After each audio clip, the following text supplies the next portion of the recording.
Today we talk about how can you fix this problem or know how you can do that on your Fox Sports app. All you have to do, so you just click here on settings here. So then it's going to take you to this list. It's going to show for you like this. Sorry, we'll go back. It's going to show for you like this. Then you go down here into your phone apps, click on it. So then it's going to take you to this list. Then here you're looking for Fox Sports app, or just click on search. Then here at Fox Sports, it's going to show for you like this. Click on it.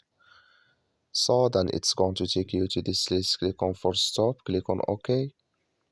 You go down. Click on storage. Come to storage list here. Just click on clear cache.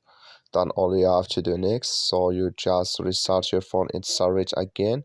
Then it's going to work with you. That's all you have to do. That's all. Thank you for watching. Don't forget to support us by liking, subscribe.